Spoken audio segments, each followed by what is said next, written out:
Bueno, chicos, como la vez pasada estábamos viendo esto de evolución y sus repercusiones sociales, vamos a seguir ahora con el tema de Darwin y Wallace del mismo, de la misma unidad.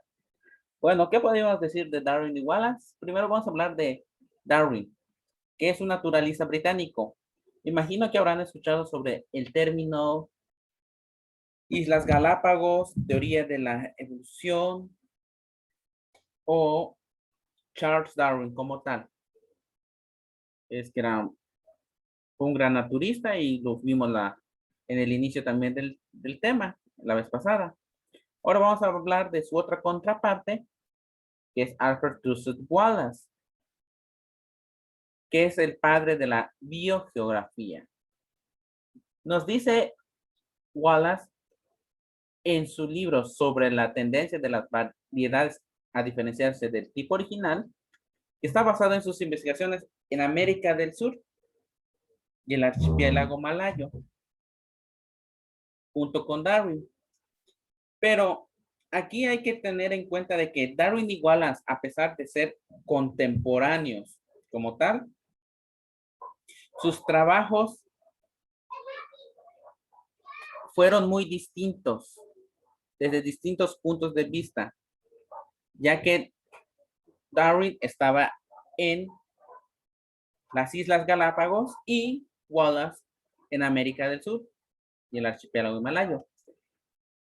Sus estudios tuvieron ciertas coincidencias, se mantenían una comunicación a pesar de tener un trabajo idéntico y esa comunicación, nunca trabajaron juntos. Y literalmente, a pesar de la distancia, junto con sus observaciones y estudios que hicieron, lograron concretar sus especulaciones. Primero, concretaron sus hipótesis y después concretaron sus teorías.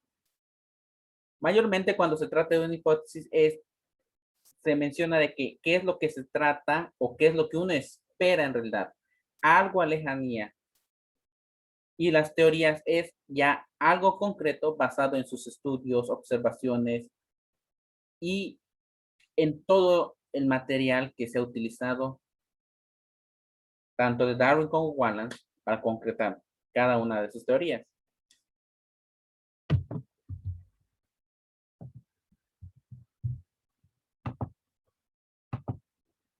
Ahora, Darwin tenía una continuidad evolutiva entre todas las especies. Es lo que decía él, había una continuidad. O sea que todas las especies tenían una continuidad o un paso a paso para poder evolucionar.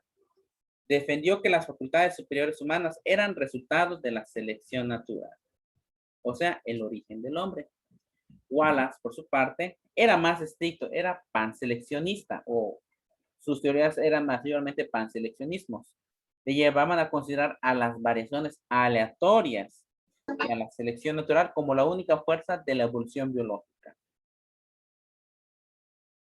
Mayormente, tanto Darwin como Wallace tuvieron pequeños puntos en los que cual no concordaban, pero sus estudios fueron concretados y cada uno aportó gran parte en lo que hoy es la teoría evolutiva o del origen del hombre.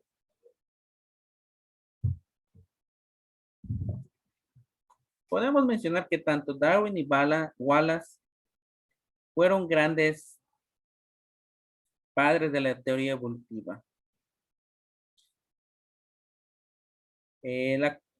Ellos fueron muy seleccionistas en sus observaciones y muy detallado en ese aspecto. Tanto que en todos sus dibujos se veía a la perfección la diferencia, pero a la vez la similitud de las especies.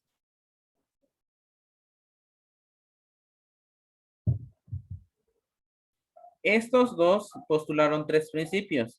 Los descendientes heredan los caracteres de los progenitores de generación en generación. ¿A ustedes qué se les viene con ese primer principio?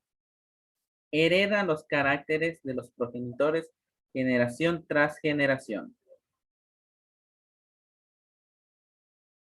¿Alguien? Es muy sencillo.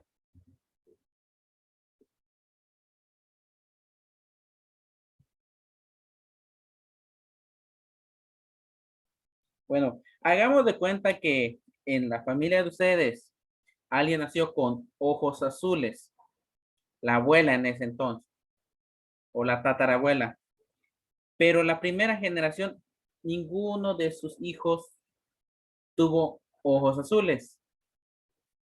La siguiente generación no los tuvo, pero obtuvieron ciertas características de la abuela. Su pelo de color castaño o chino, pero la tercera generación es cuando aparecen los ojos azules. Así es que se puede decir que los descendientes heredan los caracteres de los progenitores.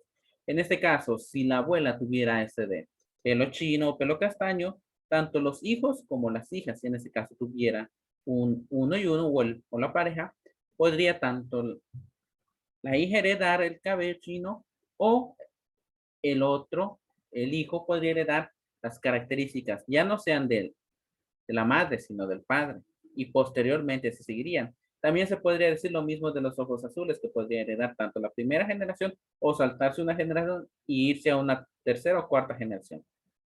Siempre va a haber ese principio, pero es un poco más visto en la parte de la genética. Ahora, dos, el segundo principio. En el proceso de la herencia ocurren variaciones espontáneas que son por azar o ciegas. ¿Qué podemos decir eso? Tomemos en cuenta un rosal. Este rosal podría ser de un color más brillante, de un rojo más vivo que lo normal de un cultivo. Las demás especies tendrían ese de un color más opaco y este más rojizo. Pero eso no significa que este rosal esté totalmente adaptado para las condiciones abruptas en las que están los demás cultivos. O sea, podríamos decir que los cultivos que no tienen un color rojizo brillante son más aptos de vivir en esas condiciones o en condiciones más extremas a comparación del rojo brillante, que a lo mejor nada más por azares del destino pudo crecer y tener ese ojo brillante, pero sus siguientes generaciones no podrían sobrevivir porque no estarían adaptadas o este no estaría adaptado como tal.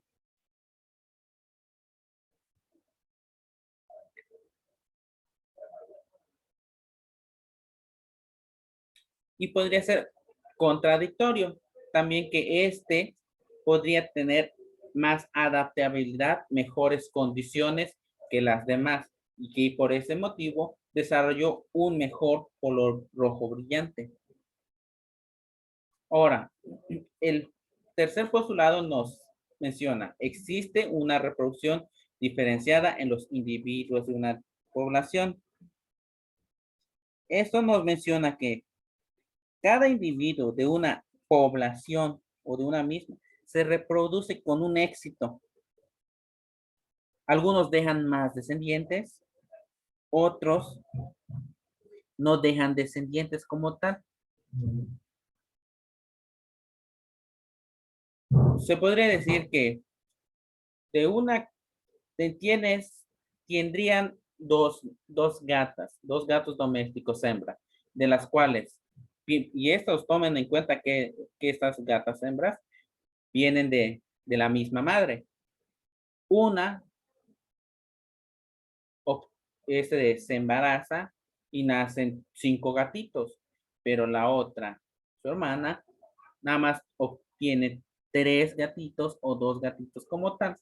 ¿Qué quiere decir? Que las poblaciones, tanto de una como de la otra, y siendo de la misma población o de la misma madre, no generan ese de una población igualitaria. Tanto puede tener 5 como la otra puede tener 3 o 2 o ninguno en este caso. ¿Alguna pregunta hasta este momento, chicos? No, maestro, todo bien. No, profe, todo bien. Bueno, ahora vamos a hablar sobre dos temas que vienen en el libro o en los documentos que le mandó el profesor Montiel. en las cuales vamos a hablar sobre las polillas y la selección natural y las ovejas Ancon. Bueno, nos menciona que estas polillas llamadas, conocidas como Biston butelaria, vivían en los bosques de Inglaterra o en las zonas boscosas de la antigua Inglaterra. Pero estas tenían dos especies, una blanca y una negra. Y estas se confundían con un hongo parasitario o simbiótico que dependía de las ramas de ciertos árboles. Estas, al ser más notorias, o sea, las polillas negras, a comparación de las blancas, eran más propensas a que sean atacadas por las aves, y su población era mínima a comparación de las blancas, que se podían confundir con el hongo de la madera y confundir a estas aves. Pero con el paso del tiempo, la revolución industrial de Inglaterra, el uso del carbón como medio para funcionar las maquinarias en ese tiempo, todo el hollín que pasaba a los árboles translúcidos o de un color más claro, se volvían totalmente oscuros. Esto haciendo que las polillas negras se mimetizaran con el ambiente o con el sitio donde se separaban, haciendo que ahora las blancas sean más notorias que las negras, haciendo así que la población de polillas blancas disminuyera y la blanca aumentara.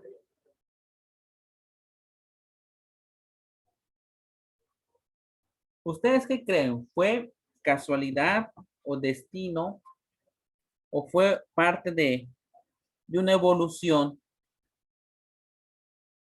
de estas polillas?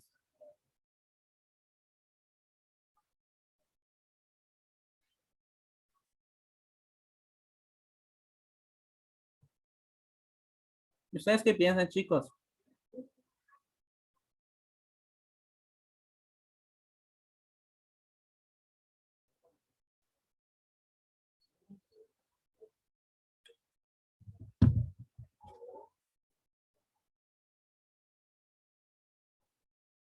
Bueno, pasando al otro ejemplo que también podemos ver, son las ovejas Ancon. Y esto se debe a que estas son ovejas de patas cortas. ¿Y a qué se debe esto? Azares de la genética humana, pero no intervino el humano como tal. En ese sentido, nació una oveja de patas cortas, de una oveja madre y padre normales de patas largas.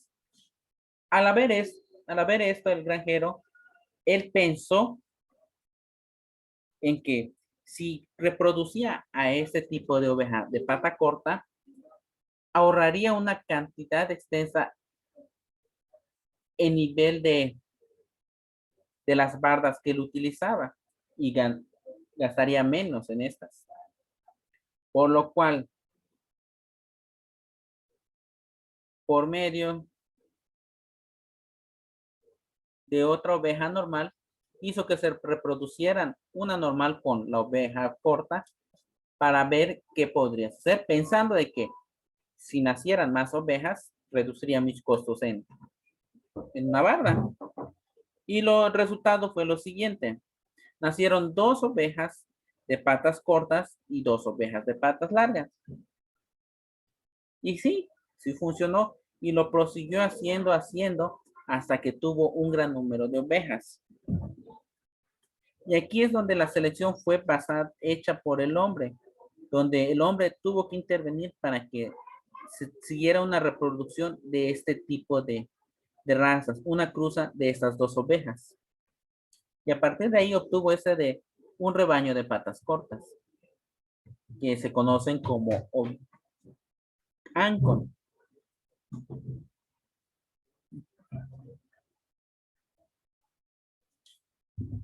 Ahora, tomando en consideración en estas dos o en estos dos ejemplos, el hombre tuvo que intervenir en este caso. Uno intervino en el cambio del medio donde se encontraban las polillas. Una ya tenía su color natural, que era un color oscuro, y la otra blanca, propiciando de que una sea más notoria cuando el hollín se impregnaba a los árboles. Y la otra, en la cual, con la mentalidad de este granjero, decidió crear su propio rebaño de patas cortas para poder tener un costo menos en el uso de bardas para sus rebaños. ¿Alguna pregunta hasta aquí? No, No, profe. maestra, todo bien.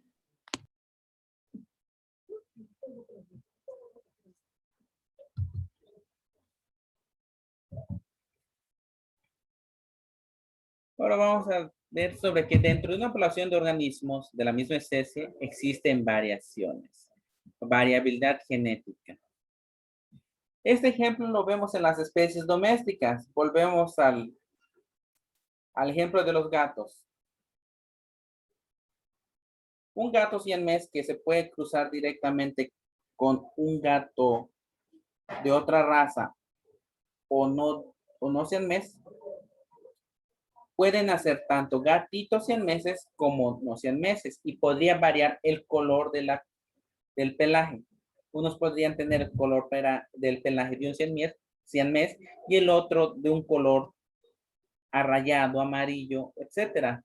Y mayormente eso se ve en los gatos. Es una mezcla muy, muy común en ellos. También lo mismo se ve en el cruzamiento de las especies caninas, como en los perros.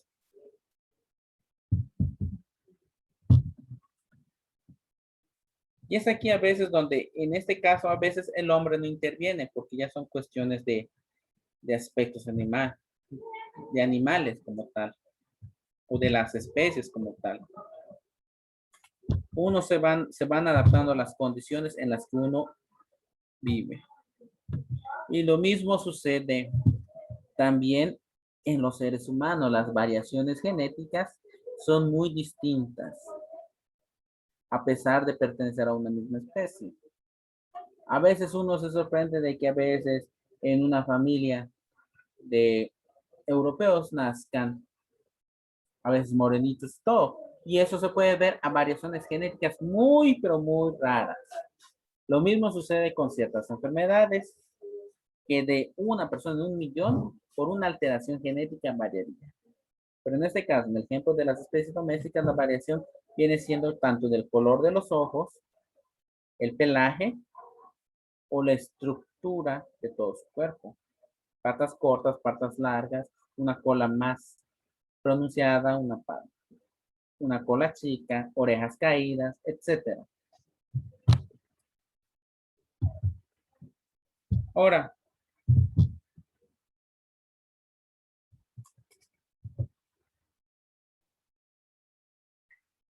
tenemos que considerar de que entre estos cambios que hemos visto, existen las mutaciones, el flujo génico y una recombinación. Mayormente las mutaciones es un cambio que sufre dentro del ADN, una mutación, una deleción que puede pasarse de una generación a otra o sucede no exclusivamente en esa generación y no se pasa a la otra generación. Algunos pueden ser pequeñas deleciones que pueden cambiar los ojos, el color de los ojos, los aspectos físicos, pero hay otras que pueden ser más graves, en las cuales pueden provocar ciertas alteraciones de ciertos organismos, enzimas, proteínas del organismo. Y el flujo génico es el traslado de genes de una población a otra. Mayormente, el ejemplo, el polen es un medio de traslado de genes y un buen ejemplo del flujo génico, en el cual el polen es transportado por las abejas y estas van yendo de lugar en lugar polinizando las demás plantas. Y la recomendación es una variedad genética que origina nuevas combinaciones génicas en una población. Mayormente esto es más de ingeniería genética como tal. Ya en este apartado es el hombre el que manipula todo. Actualmente muchos científicos, muchos estudios han logrado las mutaciones como tal o las recombinaciones, sobre todo cuando se tratan de medicamentos, en este caso, en una bacteria llamada E. coli para la reproducción y aumento de la cantidad de insulina para el ser humano.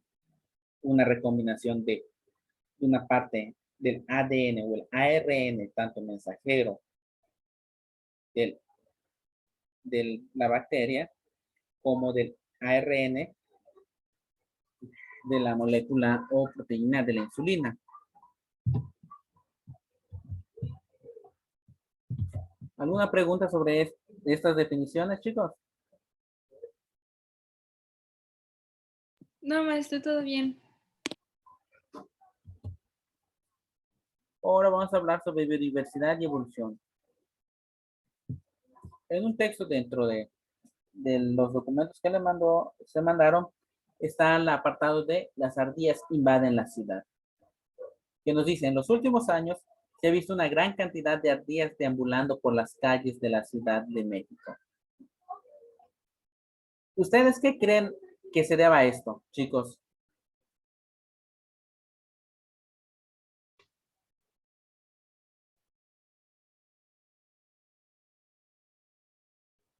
¿A qué se Por la deberá? deforestación que se está haciendo, ¿no? Ajá, una de ellas, es una de ellas. Otra, La sobrepoblación de las ardillas. no tanto, pero bien en parte. Ahora, la más común, en este caso, de las ardillas, es la falta de comida, que viene ligada a la deforestación de sus sitios, al aumento de las grandes ciudades. ¿Y qué nos han dicho los grandes científicos que hemos visto hasta ahorita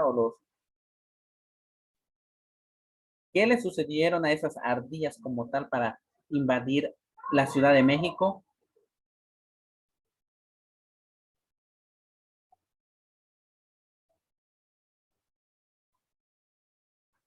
¿O qué sucede cuando uno de ustedes, del lugar donde vivían, pasan a otro lado? ¿Qué tienen que hacer ustedes? Es como migración, ¿no? Ajá, pero ¿qué es lo primero que ustedes hacen al llegar a un nuevo sitio?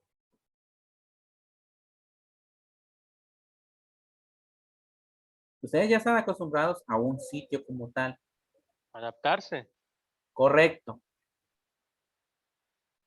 Las ardillas tuvieron que adaptarse al crecimiento de la ciudad, a la falta de alimento y a la deforestación de sus sitios, lo cual originó la migración y a estas ciudades e invadir a las ardillas. A pesar de que mayormente, por obvias razones, las ardillas vivieran en las zonas boscosas de la Ciudad de México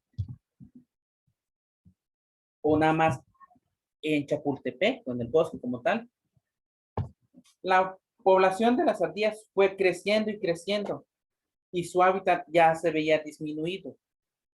A la falta de alimentación por la sobrepoblación de estas, tuvieron que salir y emigrar y a la vez adaptarse a las circunstancias de un nuevo mundo y de un nuevo medio para poder sobrevivir.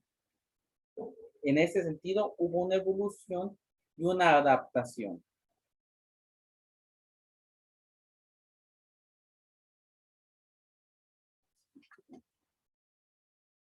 Y tomen en consideración también que nuestra misma ciudad también sucede. Anteriormente las veías en los parques, o en la pequeña selva. Ahorita los ves deambulando en casa en casa. Lo mismo sucede con los mapaches en Estados Unidos. Los osos también en Estados Unidos. Aquí ya se empezó a ver eso con las ardillas. Que era muy raro ver una ardilla entrar a tu casa y nada más verlas en parques o donde hubiera gran población de vegetación como tal. No va a tardar mucho y vamos a ver aquí un jabalí o un venado deambulando por las calles de Chetumal. Y eso debido a la falta de alimentación, a las deforestaciones, a los incendios, como tal, tienen que buscar la manera de sobrevivir, de evolucionar y adaptarse a nuevas circunstancias. Pero para eso faltó mucho. Ahora vamos a ver lo de biodiversidad y ecosistemas. Estos términos tienen que aprendérselos también. ¿Qué nos dice la biodiversidad? Que traducido en el término en inglés biodiversity es a su vez la contracción de la expresión biológica diversity, o sea, diversidad biológica. Ecosistemas, mayormente ustedes ya saben qué son los ecosistemas como tal, que son las comunidades de los seres vivos cuyos procesos tales están relacionados entre sí y su desarrollo está en función de los factores físicos de un mismo ambiente. O sea, una especie, un hábitat, una población. Nosotros somos un ecosistema. La sabana es un ecosistema. El océano tiene un ecosistema. Todos viven en un mismo sitio, adaptándose a las circunstancias como tal.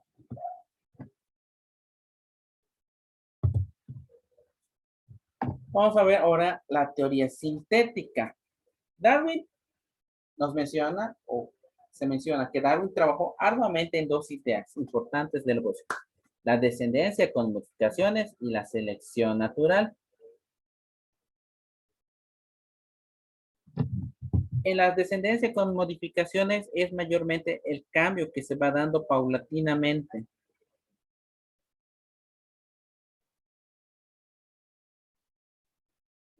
Y en la selección natural, mayormente es en este apartado en que a veces el hombre puede intervenir seleccionando especies más fuertes para poder procrear. Un ejemplo como las ovejas de Ancon.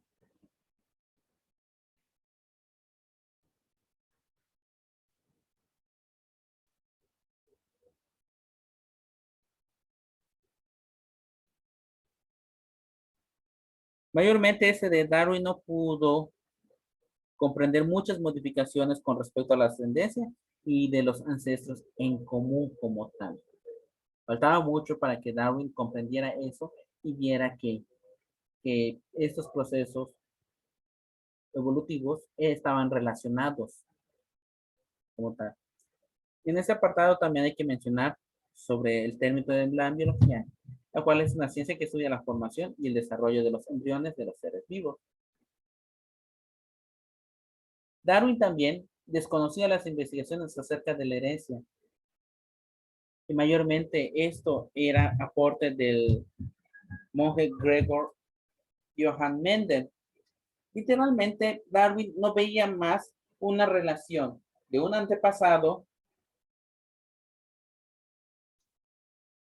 con la descendencia de ese tiempo o a futuro como tal. Él veía que las condiciones de los individuos o de las especies evolucionaban de acuerdo a las condiciones y que paulatinamente cambiaban, pero nunca vio una relación como tal con el antepasado.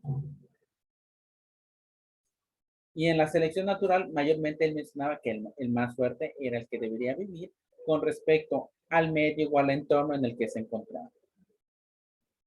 Gregor Mendel investigó, como lo mencioné, sobre la herencia. Y esto se ve mucho en sus trabajos con los chícharos. Y eso fue parte fundamental en la teoría de la evolución selección natural, no solamente de Darwin, sino de otros científicos. Mendel aportó gran aporte científico con respecto a la herencia y se le agradece mucho este aporte, ya que con eso se produjeron nuevas áreas en la investigación como tal. Y sobre todo, el conocimiento de que la herencia es un factor importante para la adaptabilidad y las nuevas generaciones de acuerdo a ciertos caracteres hereditarios. Darwin no lo veía así. ¿Por qué hay ciertas especies más blancas? ¿O por qué nacen especies de otro color? Etcétera. Eso no lo veía Darwin con respecto a lo que Mendel vio con los chícharos. La adaptabilidad por parte de la herencia.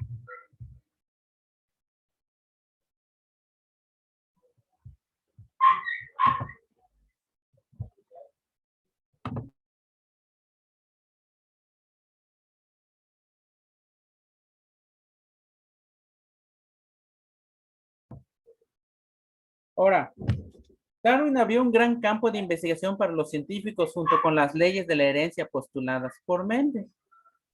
Surgió la teoría sintética hasta la primera década del siglo XX. Esta consiste en relacionar la teoría de evolución con la paleontología, la sistemática y la genética.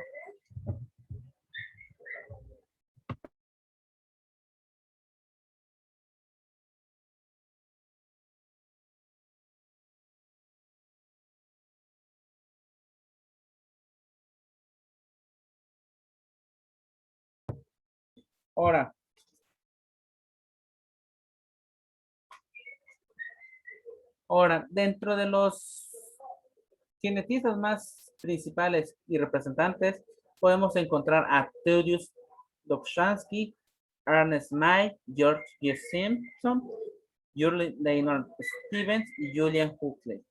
Mayormente estos genetistas nacieron y crecieron siempre basados con las teorías de Mendel. Y a partir de estos hubo un avance en la ciencia genética, sin olvidar aún los aportes de Darwin como tal.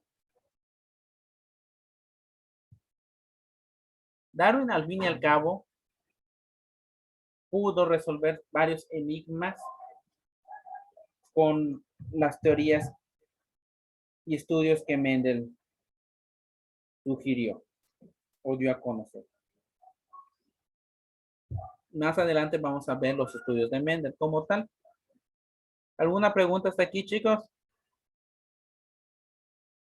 No, maestro, todo bien.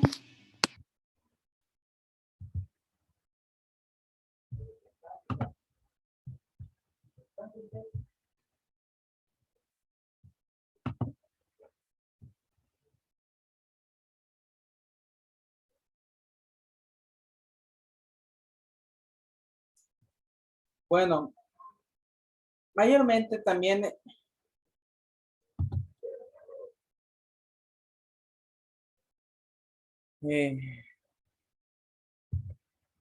esto se llamó darwinismo, la teoría sistemática o sintética como tal. Esta postula que los mecanismos de la evolución que se dan a partir de la selección natural son parte de la misma forma que en la teoría de Darwin. Mayormente todo el neodarwinismo se refiere a todos los estudios, tanto genéticos, paleontólogos, naturistas, que conforman todos los estudios de todos los naturistas y científicos como tal. De la misma forma que en la teoría de Darwin. Sí, no podemos negar que la teoría de Darwin sí tuvo sus pequeños huecos, como ahí, que dejaron hasta cierto punto incógnitas que Darwin mismo no pudo resolver. Porque le hacía falta definir por qué de los caracteres que tenían ciertas especies. Le faltó relacionar mucho algunos aspectos.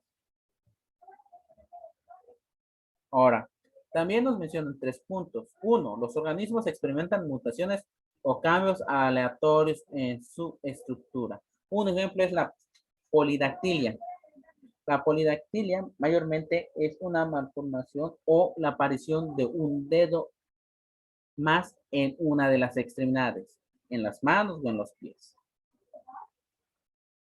Eso se debe mayormente a las mutaciones o cambios que existen en el rompimiento del ADN o de lecciones que existen en el ADN o ARN. Ahora, 2. El proceso por el que se modifica la estructura genética de las poblaciones es la deriva genética o proceso aleatorio, que mayormente, no solamente de estructura podría modificarse, que este proceso como tal puede ser de uno u otro y no depende mucho de la misma especie.